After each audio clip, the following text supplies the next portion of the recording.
It's time for the best coverage of the top stories in sports. The Sports Wrap with Jason Page starts now. Indeed it does, and great to have you with us on this Tuesday edition of the show with a lot to do over the next 60 minutes.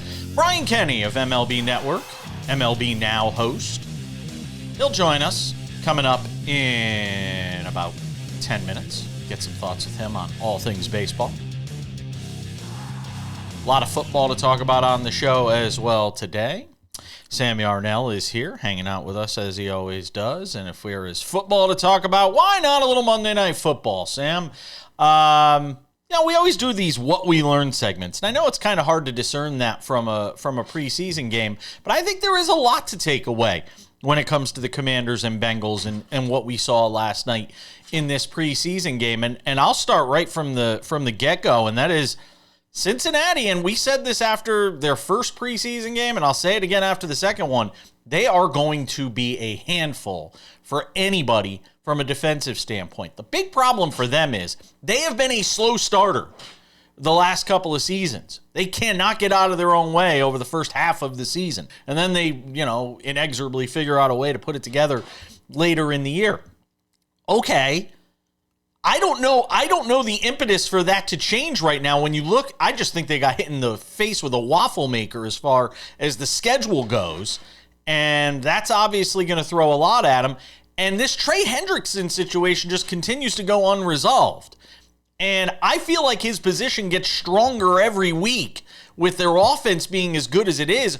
Ownership has to step back and say, my God, this is, the one big missing piece that we can add to this defense that can obviously help us in a season where we've got one of the best quarterbacks in the league. We have one of the best receiving tandems in the league. I feel like the ownership position gets weaker. And then I remember it's the Bengals who sat and waited forever and told Carson Palmer, you just stay out and we'll come get you someday, or you come to us. And it never happened, and eventually he wound up on the Cardinals. Sam, what is your big takeaway when you watched this Bengals-Commanders matchup in week 2 of the preseason? Yeah, obviously it's, that this defense is not up to snuff against anybody. Like, I don't think this defense, quite frankly, would have a good game against the New England Patriots offense, as wild as that sounds. I think the New England, if this were week 1 of last year, like those two teams met up in week 1 of last year, I think the Patriots would probably beat them again. And it would be a high scoring game, don't get me wrong, but this defense is going to struggle massively this season. And, Jason, when they fired Lou Anarumo, I sat here on this show and scratched my head and said, that doesn't seem like the answer to fixing this defense. It was rearranging the deck chairs on the Titanic was essentially what it was. It's a guy who was set up for failure with the talent that the front office put around him, and then the front office just took it out on him that they didn't put the talent around him. So that's going to continue. I understood the move to bring in Al Golden. I mean, somewhat successful at Notre Dame as a defensive coordinator and had familiarity with the Cincinnati organization. But, clearly it's not a coordination issue. It's not a game plan issue. It's a talent issue, which, quite frankly, is pretty rare in the NFL. And it's not an issue that Trey Hendrickson solves. I'm sorry. Even if they bring back Trey Hendrickson, it's a very small Band-Aid on a very big bullet hole in terms of the Cincinnati defense. I am worried about the Cincinnati Bengals. This team is going to be very fun to bet the over in their games this season because they're going to score a lot of points and they're going to give up a lot of points, Jason. How about it from the Commanders side of things? The Brian Robinson issue they're dealing with. Obviously, Terry McLaurin's absence continues to sort of stick out to this team, but you had to like what you saw from Jaden Daniels. Well, yeah, and I think the big story going into and coming out of this game is the one they call Bill, Ja'Cory Krosky-Merritt, the new running back and seemingly RB1 for the Commanders. I think that this is going to be great for the Washington offense. It seems like he's an explosive back. You kind of feel for Brian Robinson and the situation he's been put in because of this, in a guy who was either a late round pick or an undrafted free agent, shined in training camp and stole that job right out from under Brian Robinson Jr. So I don't know where Brian Robinson will end up. Maybe Houston has another open spot in that backfield for a younger character this time. But yeah, I am excited about Bill Krosky-Merritt on the Washington offense. I think it'll be a big year for them. When the starters were in, and they weren't even all in. Let's not get it twisted here. The starting skill players were in, but their best offensive line was not in the game, and the offense still looked prolific. So I'm excited for the Commanders once again this season. I don't think they'll have as good of a season as they had last year postseason wise. But the division could be theirs to win. Yeah, I think it's obviously there for them again. I look, and I love Josh Johnson as a veteran backup guy, but they've got to keep Jaden Daniels upright, and I still get nervous watching him run the football. I still worry about, the way he throws his, he's willing to throw his body around, and I hope as he continues to mature and age and get older in this league, he figures out how to run smarter, not harder, and put himself in positions where he could potentially be hurt, because this team cannot afford to be without him. And we still have to answer the Terry McLaurin question, Sam. And I don't know what the answer to that is right now, and I don't know if the Commanders know what the answer to that is right now. I mean, when we talked to Diana Rossini about it, what was that, last week? Yeah.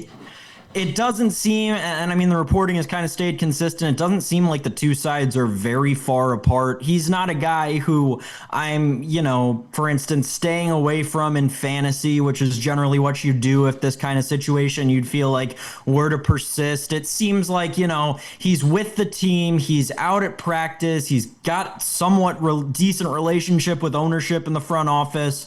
I think the deal eventually gets done. It seems like there are just a lot of brass tacks to hammer out.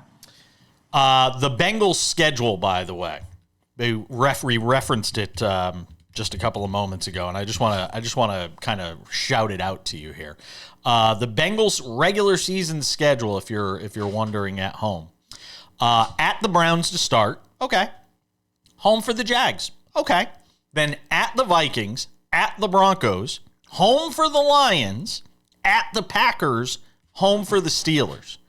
I mean, their first seven is not easy, Sam. And, think what you want of Aaron Rodgers. Aaron Rodgers is going to pick that defense apart, come week 7, if this is sort of what it looks like right now. Now, if Trey Hendrickson's there, it's a different story, and Aaron Rodgers will be running for his life all day. But if there's no Trey Hendrickson there, definitely some stuff to be nervous about. Real quick. Obviously, the first 2 of those first 6 games are the easiest, and Zach Taylor's record in the first 2 games through his last 6 seasons as the Bengals head coach, 1-11. We're coming back. Brian Kenny from MLB Network talking baseball next.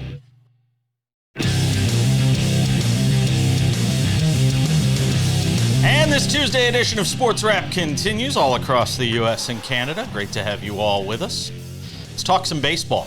Let's not waste any time. Let's jump right into it with our man Brian Kenny. Does a terrific job with MLB Network. MLB Now, noon Eastern, Monday through Friday, I guess. Am I right? Yeah? Am I close? Yeah. Weekdays is another way of saying it. Yeah, weekdays. Sure. By the way, I've been watching a lot of this Little League World Series. Do you watch the Little League World Series? Do you have time? Can you make time? No. Really? No. Can't be bothered?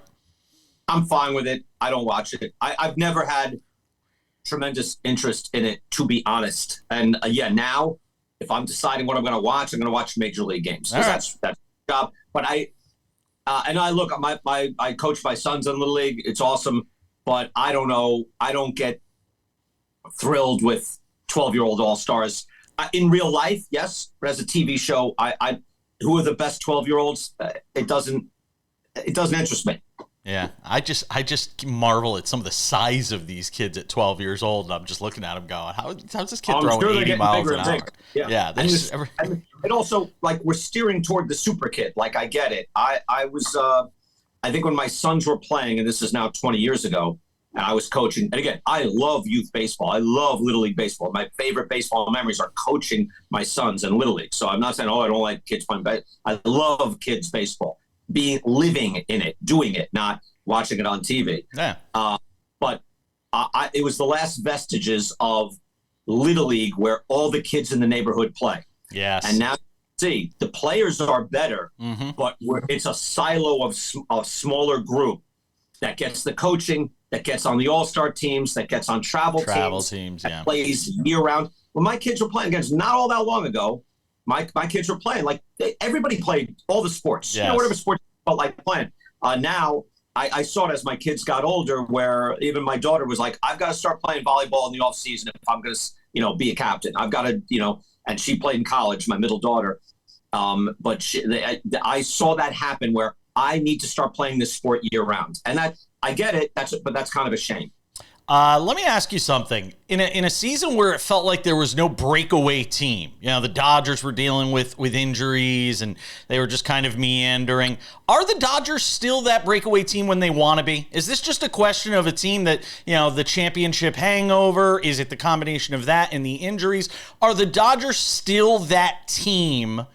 Because I still think when push comes to shove, somebody will beat the Brewers in the playoffs. They always lose.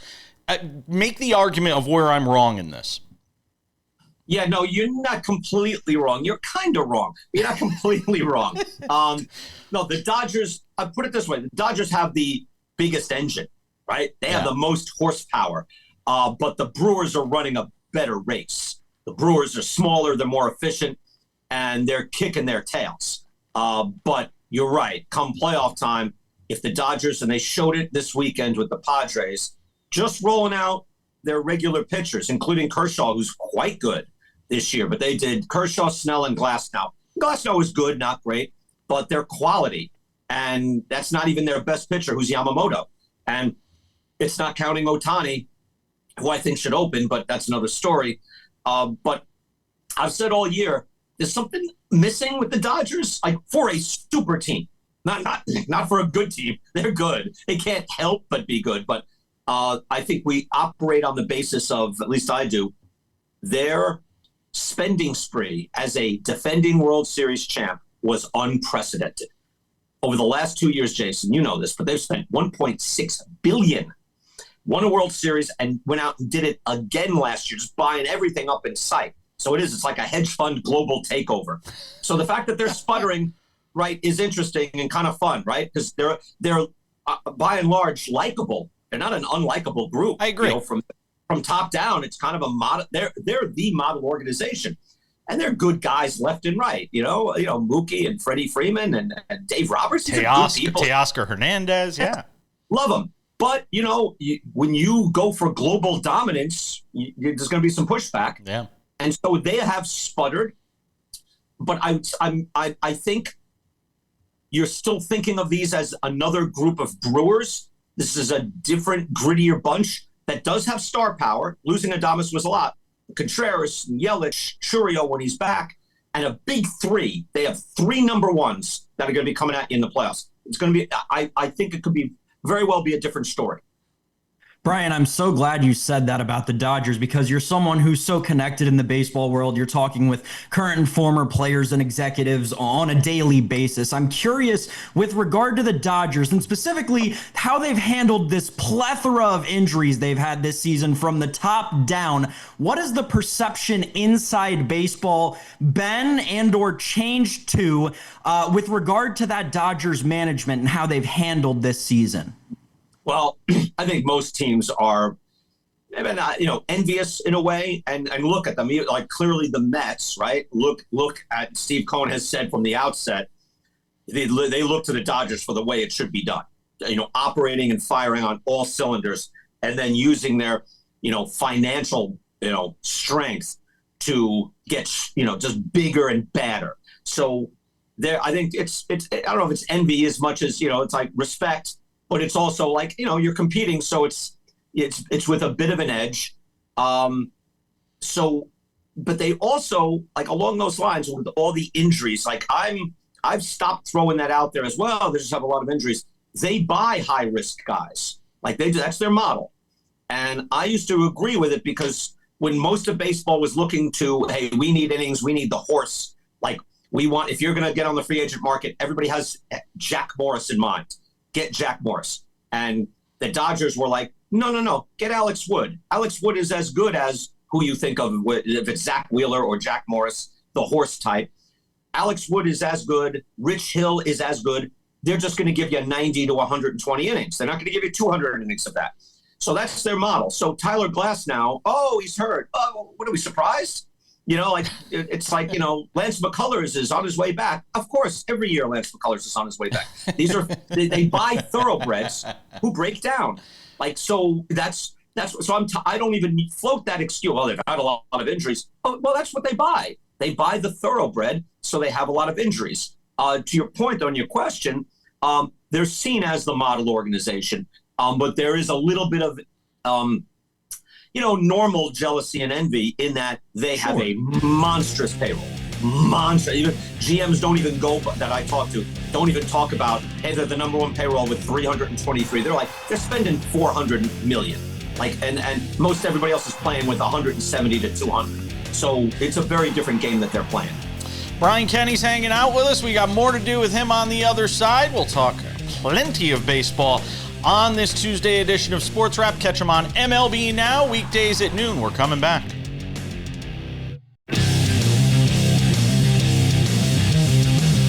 All right, let's take it to segment 3 on this Tuesday edition of Sports Wrap. We're hanging out with Brian Kenny. MLB Now on MLB Network, weekdays at noon.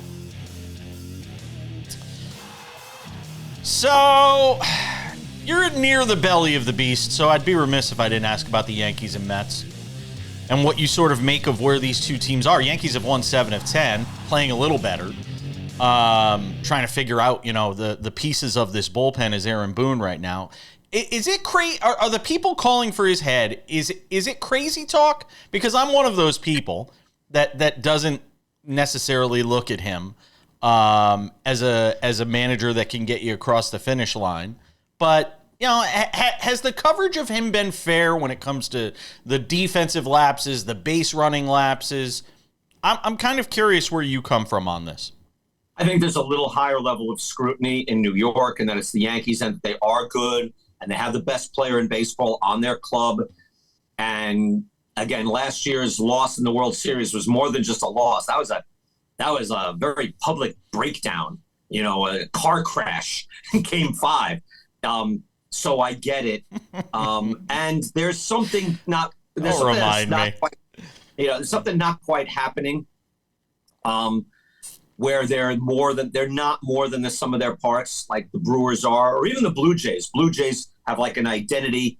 The Yankees, I'll say this, I think Brian Cashman deserves some credit now for trying to make them a little more baseball-y. That's my term, that we do baseball-y plays like Caballero, McMahon, Caballero, exactly. Ahmad Rosario. Can you get somebody who defends, somebody who runs? Jazz Chisholm was a run in that direction. Even Jazz Chisholm last year, I remember during one of the playoff games, he scored on a play from second that, I haven't seen a Yankee score from second since Bernie Williams was 24. I've never seen Yankees just take an extra base that he didn't deserve. I was like, wow, they kind of got an extra run there. They just don't play that. You get used to, Judge can run well for a huge man. Stanton can't run at all. There's even Paul Goldschmidt, who is an excellent base runner. He's older now. So, but, getting Bellinger and getting Goldschmidt, who's fundamentally excellent, although he's old now, and now going McMahon for defense, pushing Chisholm to second. Caballero can run and play the outfield. They're a much better baseball team on the field. Brian, just down the New Jersey Turnpike in Philadelphia, one of the big stories of this week is Zack Wheeler and this blood clot issue he's dealing with. Obviously, they've still got one of the best pitchers in the National League in Christopher Sanchez in that rotation. But what do you think this means for the Phillies' postseason chances? No, I think it's a big balance of power shift. If he's not back, that's the number. In a lot of ways, you could say it's the number one pitcher in the game with his durability. And Skeens and Scoogle have kind of passed him by, but he was still excellent and playoff proven, which I think, it's largely a misnomer, but certain guys do it and do it again and again. And once you do that, you're a different animal. And I think he's one of those guys. I think it's a big shift because in the National League, we're talking about the Brewers are the best team in baseball. They're proving it. But the Dodgers have the largest engine. And the Phillies are another big lumbering superpower like the Dodgers. They're big and bad. But it's a big, big loss. Phillies are still quite good, but there's no question. Like first time I saw that story and the Wheeler out, I'm like, wow, that's big. That changes the equation. 3 wild card teams right now in the American League: Yankees, Boston, Seattle. Will all 3 of those teams be the wild cards? If not, who jumps in? Yeah, no, I think they are. Where Cleveland is closest. Cleveland is 2 out. Cleveland's 2 out. KC is 3 out. Yeah, no, I mean, those are, I'll switch analogies from, race cars and horses to boxers. They're lightweights, they're junior welterweights playing against, full-size heavyweight clubs, because the Mariners are a heavyweight club. Yankees, Red Sox too. They're fully armed. And now if either one of them, Cleveland and Kansas City, clearly have some top talent, they're not as deep, they don't have the payroll. If they had jumped out, I wouldn't rule out that they could hold off one of these flawed teams. But the fact that Seattle and the Yankees, the Red Sox, are up, I don't see Cleveland going on the type of sustained run to catch them. Of the 3 teams in the National League, Cubs, Padres, Mets, the one most in danger, the Mets? I mean, can you see the Mets missing out and Cincinnati getting in? I've been a big cheerleader for the Reds this year. Yeah, I know. And I thought that too. Like, now that Hunter Green is back, let them run through that rotation a few times. I think Green's been back, once, twice. And he was excellent. He's a top 5 starter. And the Mets were just losing in inexplicable fashion night after night. I'm in New York, so I'll go to SNY, and they're a really good broadcast. Ron Darling's on our show all the time. It's just like listening to, Ron and Keith and Gary Cohen. So I'll just watch Mets baseball. So I'm just watching and thinking, oh my God, they're going to lose again. Like that 12 out of 14 or whatever it was just incredible. They're better than that, but there's something kind of missing. So no, they are in danger. And again, the Reds are a nice, well-rounded team now, and they're totally unproven. But I think that rotation revolves around a couple of times. You're going to see just how good their starting pitching can be in theory. And if we see it in practice, yeah, they could run down the Mets. Brian, it's been quite the last 5 days for interactions between batters and pitchers and catchers, between the Victor Robles thing happening on the rehab assignment and Tommy Pham happening on Monday night. You've been around baseball a long time. I'm curious, over that time, how have you seen on-field interactions in those tense moments kind of change and evolve to where they are today? I tell you what, I think it's evolved with society, where now that the Pham thing, like last night, which I think is fascinating because it's very nuanced. He thought he was trying to steal a strike, and he thought he was not showboating, but kind of showing up the ump. So when he didn't get the call, you do the swipe in, and hold it, and he didn't get the call, and he was beefing about it. So it's just very nuanced where Pham was like, you're insulting the umpire. That was his quote, his tweet or his quote afterwards. These guys are much more polite. They're much more polished. So when you see something like we saw, like Robles throwing a bat, of course, is dangerous and insane. But immediately I'm thinking Burt Campaneris. I was watching that game as a Juan kid. Marichal. I was thinking of Carl Everett with the Bridgeport Bluefish. I mean, my God. Yeah, again, these are like kind of unstable guys. The Marichal attack, Roseboro attack is insane. But I'm even like Campaneris, just flung a bat in the championship series over Laren LeGros' head. Guys were rougher in the old days, much rougher, much ready to fist fight. Pham is one of those rare guys that right now you feel like he's always ready to fight. The league was filled with those guys back in the 80s and 70s. Brian Kenny, MLB Network, MLB Now, Monday through Friday, noon Eastern. Catch him there. I always appreciate you, my friend. Thanks for hanging out with us on this Tuesday. Always good talking baseball with you guys. Thank you.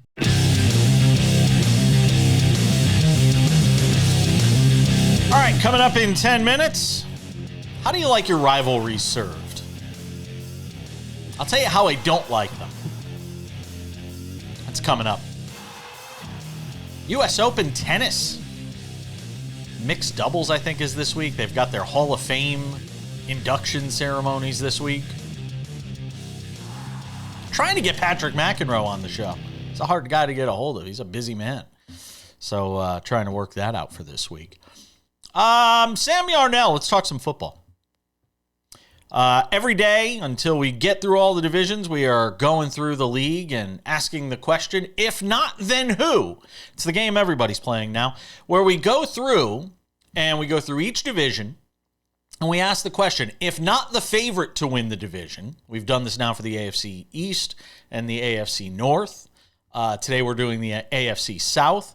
If not the favorite to win the division, then who? And in the case of the AFC South, Sam Yarnell, if not the Houston Texans, then who? Now, the first couple of days, we had, first couple of exercises we did this with. We had the Bills in the AFC East, which is a pretty easy one. Nobody else is winning that division in all likelihood. The AFC North is a little different with the Ravens and Bengals competing atop that division. You could make an argument for the Bengals, who I think their numbers come down a little now. It's plus 260, by the way, for them to win the division. The Ravens at minus 155. But then in the AFC South, it's the Texans as your favorite at plus 115. Then you have the Jaguars and Colts at 3-1. Something on my microphone. Jaguars and Colts at 3-1, plus 300.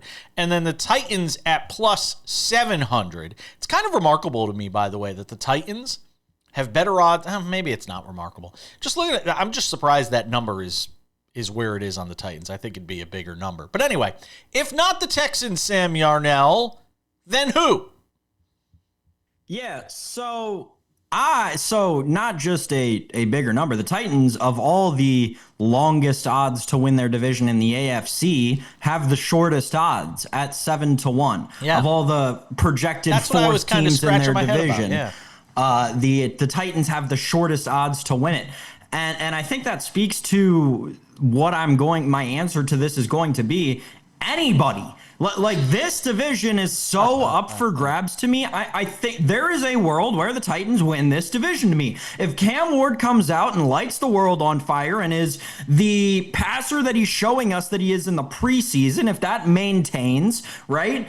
If Tony Pollard picks up the slack from Tyjae Spears that he'll miss the first part of the season, if Tony Pollard can be what he's been throughout his career, one of the most underrated running backs in the NFL, the Titans could win this division, right? If Chigo Okonkwo's a serviceable tight end, the Titans could win this division. You're talking yourself into it, Sam. You're talking yourself into it. The Jacksonville Jaguars take about the same amount of talking into, though. That's the thing.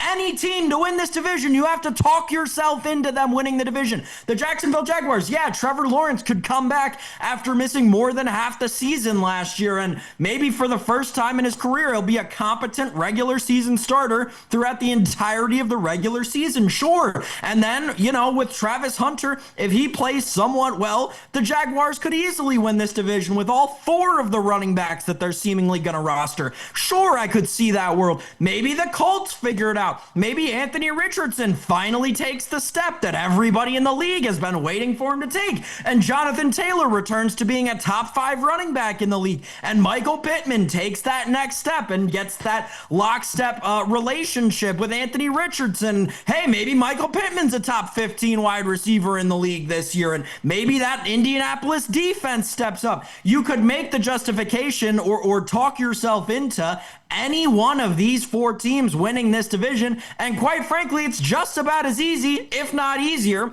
to talk yourself out of any one of these 4 teams winning this division. I'll tell you who I'll talk myself out on. Indianapolis. The quarterback situation there, I'm still not high on Anthony Richardson. He hasn't given me a reason. You hate Anthony Richardson. I would say hate. Hate is a strong word. We reserve hate for only a select few people, Steve Cohen. And I don't mean Mets owner Steve Cohen, by the way. You can go look him up. I reserve hate for very few people. I don't hate Anthony Richardson. I just think that the reality of Anthony Richardson versus the fantasy of Anthony Richardson are 2 diametrically opposed things. I don't think they are one and the same. But when I look at the division, honestly, I mean, why not Jacksonville? I'll make my argument. I know. I've been a Trevor Lawrence guy. I've been a Trevor Lawrence apologist for a long time. But here's the thing. Oh, wait, what's that? The clock's turning to August? Yep, time for Jason to fall in love with Trevor Lawrence again. Here's my argument on Trevor Lawrence, though. The expectations now are so low. after the last couple of years. And I think that's going to help him. I think we're kind of back to where we were a few years ago when he had a really nice season and got all that money. I think Trevor Lawrence could be primed for a big season. The only problem I see is, who's he throwing the football to? In Jacksonville. I'm not sold on this receiving core for this football team. And that's part of the argument that I got to try and make is Trevor Lawrence the guy that enhances a wide receiving core that doesn't wow me? Not really. And I don't think he has the guys around him that necessarily make him look better.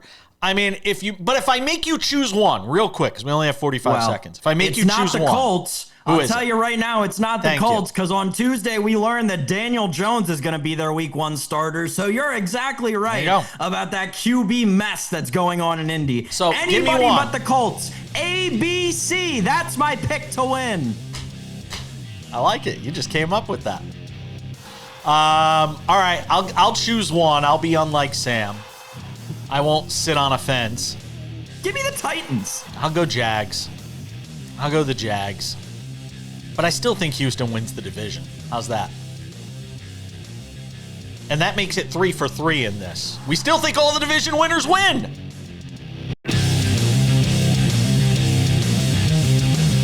Odds and Ends wraps it up 10 minutes from now. Everything we wanted to get to during the show and just ran out of time. It's coming up. All right, Sam Yarnell. Let's talk about rivalries. What got me thinking about this was a story that we didn't get to yesterday on the show, but I wanted to, and that was what transpired in Cincinnati between Carlos Alcaraz and Jannik Sinner, and the two were supposed to meet up in the final there. And first of all, I want to know how much people paid. In Cincinnati, you get lucky enough to get a final like Sinner and Alcaraz. There were probably people that paid some huge money to be able to say, I was at a Sinner-Alcaraz final, Sam. Well, if you paid a lot of money, as my old friend Warner Wolf used to say on CBS, if you paid a lot of money for Sinner and Alcaraz, you lost, because, God, that was awful. Alcaraz led 5-love before Sinner decided, you know what, I've had enough. I'm not feeling good. Supposedly it wasn't anything like physical. It was as much, I know. It was supposedly some sort of illness. Oh, maybe the illness was being down 5-love in the first Maybe it was the Buffalo Wild Wings he put on his Instagram story that morning. Could have been. It could have been.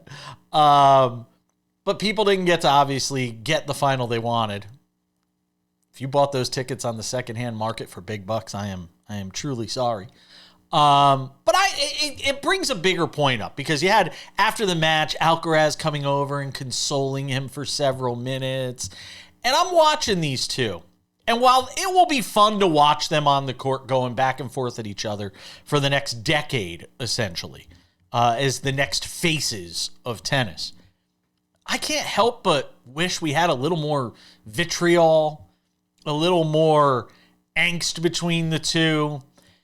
And we live in this era, where there are some rivalries that still exist, especially in some of these individual sports, guys just get along better. Guys just, they compete on the court and they're friends off it.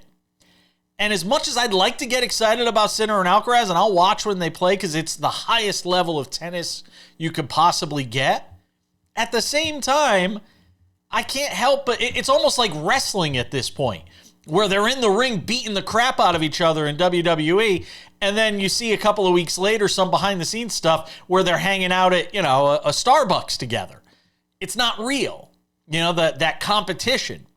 I don't know. I wish there was more animosity between the two. I don't want it to be contrived. I don't want it to be fake, Sam. But I want to see my rivals like Borg and McEnroe, that have a dislike for each other. There was even a healthy dislike with Nadal and Federer. It was healthy though, but there was a dislike there. I want to see more of that. So there's a sociological aspect that I will get into in a second that I think affects all of this in a greater scheme. But on the subject, first of all, tennis is a hilarious sport because you will get the two best players in the world, Sinner and Alcaraz, playing against each other in Southern Ohio at 3 p.m. on a Monday. Like, that's just what tennis is, and part of the reason it rocks. Part of the reason it sucks is because you have players like Jannik Sinner at the top of the game. This is embarrassing. It should be a blemish on tennis as a sport. I hope Jannik recognizes that. This is an ATP 1000 event. This is by no means just a run-of-the-mill country club tournament. And Jannik Sinner, as I alluded to previously, is eating breakfast at Buffalo Wild Wings on match day when he's going to go play for a trophy, posting it on his Instagram story, and then withdrawing, and you're not going to convince me otherwise of this, simply because he was fearful of being double bageled by who is really the best and most natural, that's a different conversation, player in the world in Carlos Alcaraz. On the subject of rivalries, though, and how these, fierce competitors have gotten so much closer with each other, as you saw the two yesterday, it's because in sports across the board, across the world, we've gotten to a point where monetarily, you've created a different class. Right? You've created the athlete class of human beings. They live different lives than Jason and I do. They live different lives than you do at home. And because of that, because of the unique lives that they live and things that they get to do because they're, good at whatever sport they're good at, better than, 99% of humanity, they earn more money than 99% of humanity and get to do cooler things than 99% of humanity. So when you're stuck in that bubble, that is a very small world once you get into it, there's not really any getting out, and you really just learn to interact with the other people within that bubble, even if they're your fiercest rival on the court. I wonder if that explains why in the WNBA, the rivalries and the hatred seems to be much more real. I wonder, because there isn't a huge sum of money that's being made. And I wonder if that dynamic changes some when the salaries increase.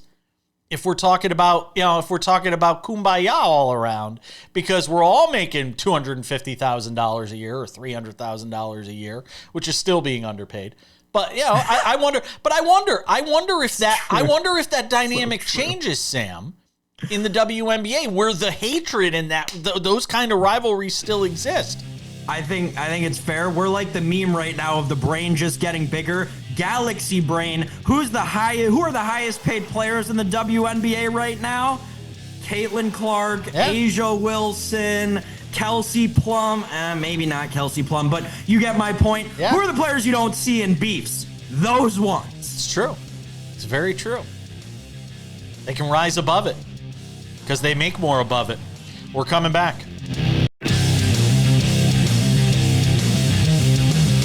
All right, just about time to wrap things up on this Tuesday edition of the show. Whole bunch of baseball to talk about on the show tomorrow. That would be a Wednesday edition of the program. Before we throw it to odds and ends, a couple of reminders. If you have not done so yet, make sure to subscribe to the Sports Wrap with Jason Page podcast. We are on all your favorite podcasting platforms. It is this show in its audio form only. Commercial-free Monday through Friday. Available on Spotify, Apple Podcasts, YouTube Podcasts, iHeartRadio, TuneIn, Odyssey, Amazon. Anywhere you get a podcast, you get a podcast, you get a podcast. Everybody gets a podcast. Go and check it out today. You will not regret it. Subscribe. Does us a favor as well. If you love watching the show, on over 270, almost 300 affiliates. That number is actually about to grow for the start of football season with some great affiliates coming on board. If you love watching the show, but sometimes you can't catch it on television, you could also watch it on Spotify and YouTube. The Sports Wrap with Jason Page YouTube channel is up and running, and we've got videos of the show there for you Monday through Friday, weekends with Sports Wrap shorts on there as well. Whenever news breaks, we will cover it with SportsWrap Shorts. Part of my conversation with Austin Dillon was a SportsWrap short yesterday. If you missed that conversation with the winner in Richmond in NASCAR's Cup Series this weekend, we had him on the show yesterday. Go watch the whole show. It's right there on YouTube. Again, I don't know what you're waiting for. Subscribe. Yeah, it's right there. Subscribe. The SportsWrap with Jason Page YouTube channel. And without any further delay, ladies and gentlemen, time for some odds and ends. Odds and ends, Sam Yarnell. We only mentioned it briefly because the news broke during the show, and I want to give it its just due because it is huge news out of the AFC South, which we talked about on this program today, and that is the fact that Daniel Jones, the former Giants starting quarterback, has been named the starter in Indianapolis, with Anthony Richardson getting backup duties. And as I've had some time to sort of marinate in this while we were putting together the show today, I have to ask the question, Sam, is this the end for Anthony Richardson in Indianapolis? It certainly feels that way at this point. You can't get the starting job over Daniel Jones? I don't know if I'm ready to go that far. I mean...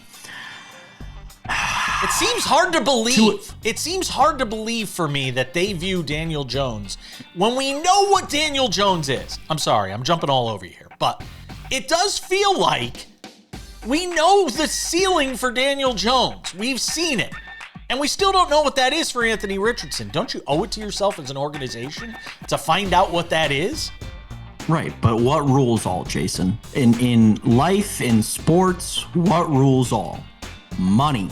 Money rules all. Daniel Jones is the 5th highest player on the Indianapolis Colts. Hey, from a strictly business perspective, to an extent, and I'm not saying that it completely justifies the move or naming him the starter, that I would have done it, but to an extent, the correct business decision is see what you have in your more expensive asset so that you can get a better judgment of it. You're paying Anthony Richardson less money and you still have your team option for him, right? Like you are not anywhere near the in my opinion at least, you're not near the crossroads with Anthony Richardson. I understand he was a first round pick. I understand you have to exercise 5th-year option eventually. That said, you don't have to cross that bridge yet. So let's wait until we get to it to do so, right? Like there's no point in getting out over our skis if we're the Indianapolis Colts and not playing this guy who we just gave $14.5 million to in the offseason just to at least see what he's got and how he's fitting in this offense through training camp and through the preseason. I'm not giving up on Anthony Richardson. I understand some justification for starting Daniel Jones in week 1. Here's the other question. Here's the open of their schedule. Home for the Dolphins, home for the Broncos, at the Titans, at the Rams, home for the Raiders, and home for the Cardinals. Over-under on how many games before we see Anthony Richardson starting for the Indianapolis Colts? Could they be 3-3? Could they be 3-3 through 6 games? Yeah, and if they are, Anthony Richardson's seen the field. You think? You don't think 3-3 is enough to keep Daniel Jones on the field? I don't think Daniel Jones has some exorbitantly long leash. I think Daniel Jones, here's something I think that is good for the context of this conversation. I think Daniel Jones's leash is significantly shorter than Anthony Richardson's. And I think that's why they're starting him in week 1, is because with that short leash, you can yank on it at any time and go right to Anthony Richardson. I just wonder what kind of Richardson you're getting back. I know he'll say all the right things, and he has been very good at saying all the right things over these first, couple of years in the league. But I just wonder mentally what's left after the sort of tug and pull, the push and pull of what his career has been so far between the injuries and sort of the malaise that he has found himself in within this organization. I really do question what kind of Anthony Richardson you're getting back. The bright side is, if Justin Fields could get a starting quarterback job with the New York Jets, Anthony Richardson, and I say it from a physical standpoint, the physical skill sets are similar. There's always going to be a team out there that believes in that sort of ability. We'll see. You're right. You're right. Yeah, it's going to wrap it up for us. Thank you to Brian Kenny. Thanks to you, Sam Yarnell. Thanks to all of you for watching at home. We appreciate you. We'll see you back here on Wednesday for more Sports Wrap. I'm Jason Page. See ya.